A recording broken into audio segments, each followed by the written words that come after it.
Escrever é uma forma de sangrar, porque você... porque é uma forma de sangrar mesmo. E a vida é uma sangria desatada, né?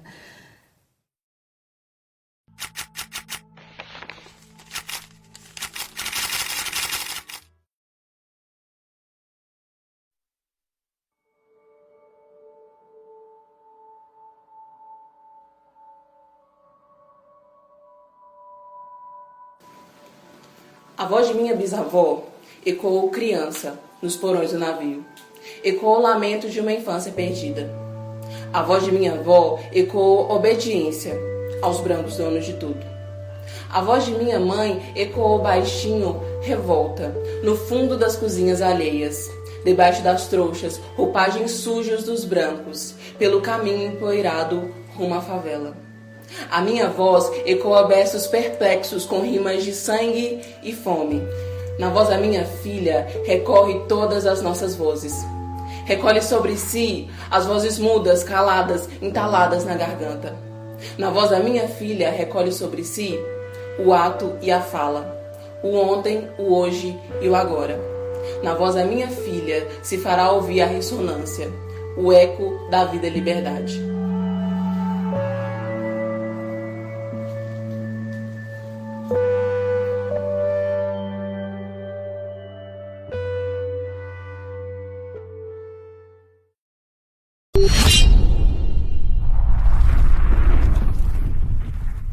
Conceição, eu acho que você é muito moderna para a Academia Brasileira de Letras, sabe?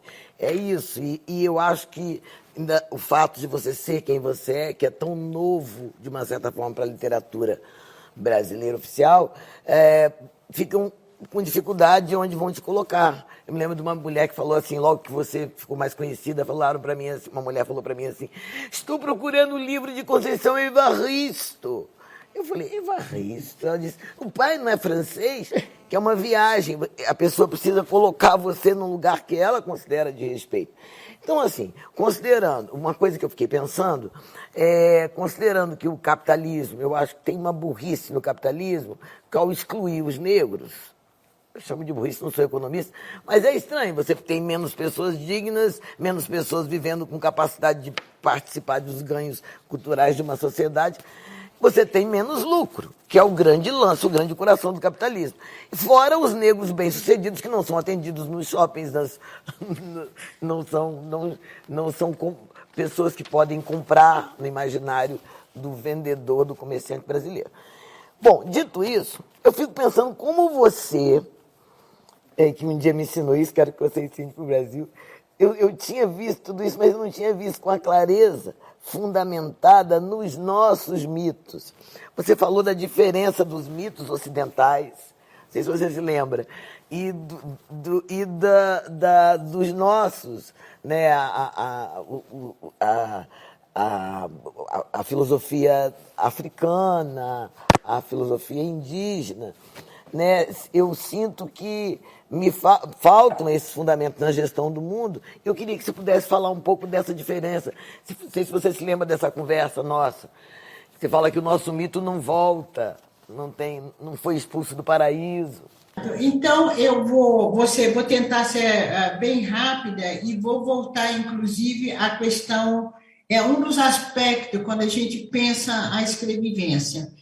Ora, quando pensamos a escrevivência, muitas pessoas perguntam, olha, a escrevivência, ela seria uma escrita de si, ela seria uma escrita ego, ela seria uma ficção de si, e ela seria uma escrita narcísica. E o que a gente tem dito para pensar a escrevivência, aproveitando os nossos mitos? Uma escrita narcísica, ela tem como modelo, ela tem como parâmetro, ela tem como suporte para análise, pensar no mito de Narciso, né? O sujeito que se perde diante da própria beleza. A escrevivência, ela se distancia, por exemplo, desse mito Narciso. Preferimos pensar a escrevivência a partir de mitos afro-brasileiros ou africanos primeiro. O espelho de Narciso não reflete o nosso rosto. A beleza negra ela nunca foi reconhecida, ela é reconhecida a partir de um movimento nosso de autoestima. Então, o mito de Narciso não reflete o nosso rosto. Olha, como ler a escrevivência a partir de mitos afro-brasileiros?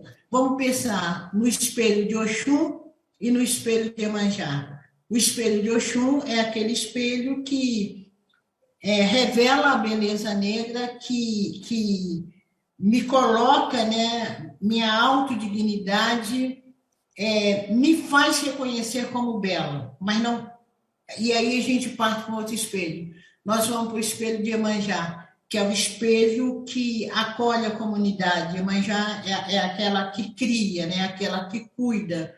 Então, nesse sentido, a escrevivência, se você lê escrevivência a partir de mitos afro-brasileiros, você não pode pensar a escrevivência como uma escrita narcísica, certo, porque ela não é a história de um sujeito, ela é a história, ela reflete a história de uma coletividade. Eu queria perguntar para a senhora, amanhã, no dia seguinte à transmissão dessa entrevista, é 7 de setembro. E, enfim, é uma grande confusão que está acontecendo no Brasil. No ano que vem nós temos o bicentenário da independência, o centenário da Semana de Arte Moderna, os 10 anos da lei de cotas, como o Pedro lembrou. E eu queria saber como é que a senhora está vendo, que Brasil é esse que a gente vai... que independência é essa que a gente está celebrando? Como é que a senhora vê esse nacionalismo que está aflorando no Brasil dessa maneira? Enfim, como é que vai ser o seu 7 de setembro?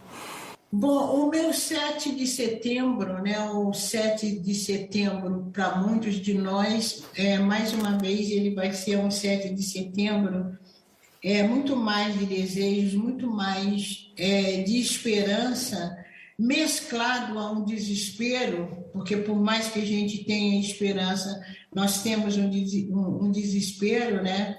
Por mais que você tenha uma utopia, você vive também num tempo de distopia, mas somos teimosos, né? Eu acho que uma das experiências que os povos dominados passam historicamente é essa experiência da teima, né? Eu gosto muito de pensar, inclusive, na postura quilombola, né? Um africano escravizado e seus descendentes, quando eles fugiam para o quilombo, eles não tinham certeza nenhuma se conseguiriam a liberdade.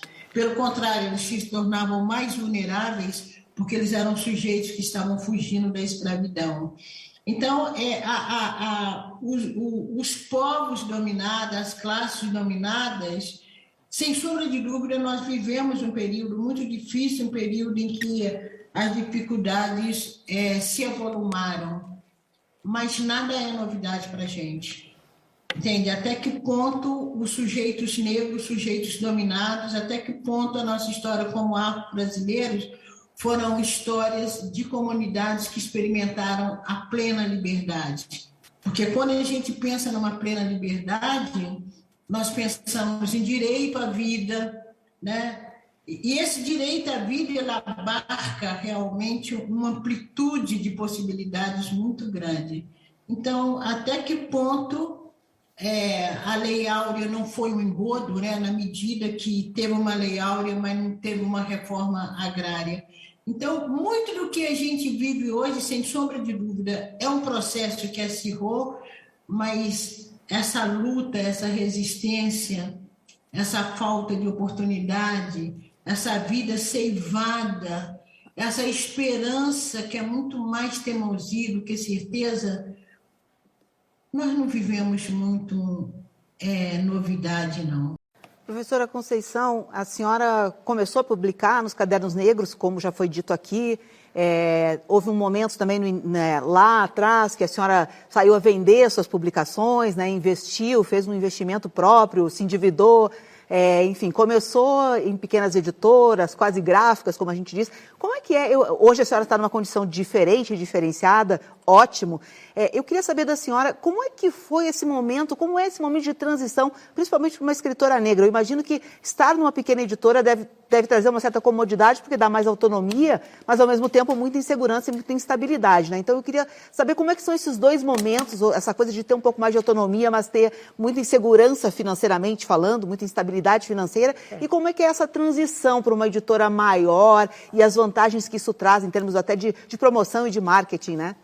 Na verdade, a editora maior que eu estou hoje, né, poderia dizer que é uma editora grande em relação às editoras com que eu venho publicando até hoje, que foi a editora Masa, a editora Manê, daqui do Rio de Janeiro, e a editora Nandiala, de Minas Gerais.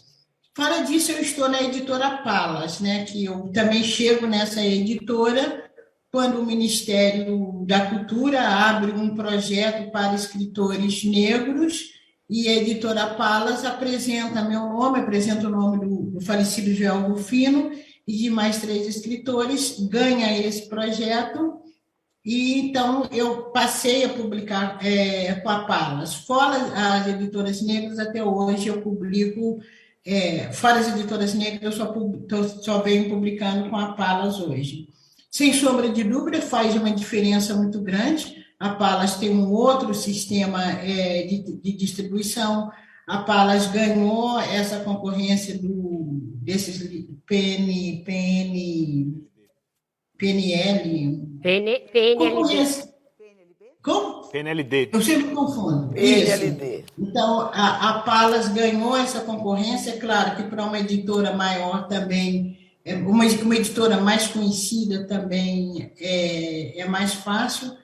Então, há uma diferença, sem sombra de dúvida, é uma diferença na possibilidade de venda de livros, na possibilidade de receber direitos autorais,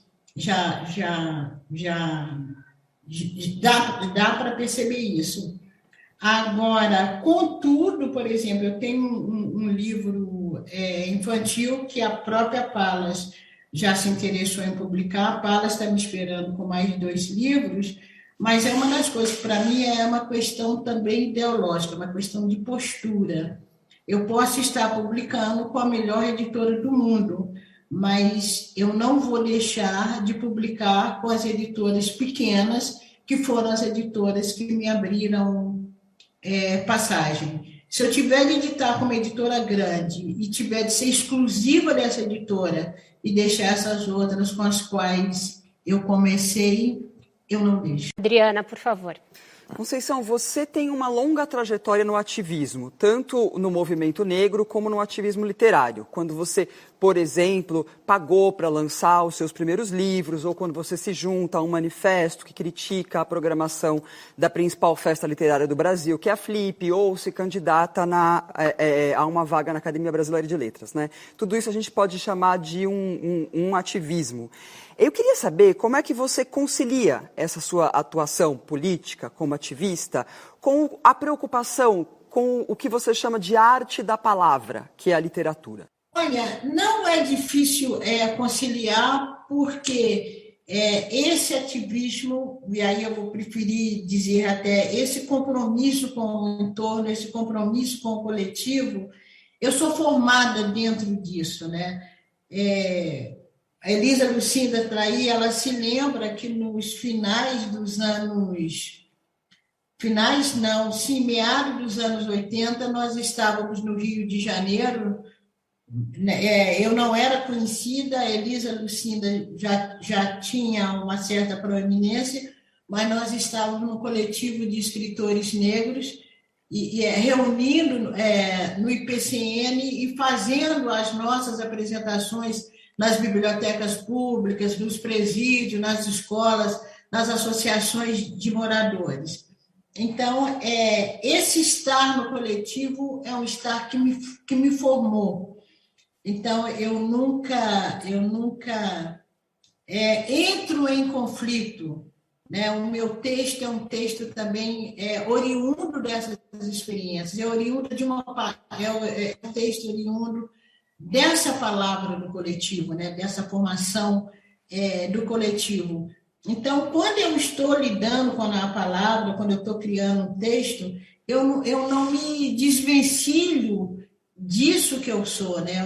Eu não me desvencilho dessa escola, né? Dessa tradição que eu trago, que é essa tradição dessa vivência no coletivo, independente de ser de movimento negro, movimento de mulheres ou não, né? A própria experiência familiar. A experiência do negro é uma experiência coletiva, né?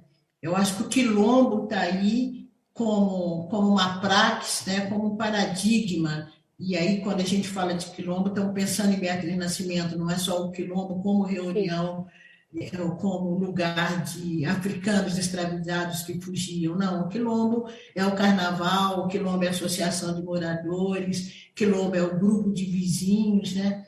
São esses espaços que o sujeito busca o coletivo ou está no coletivo para se fortalecer.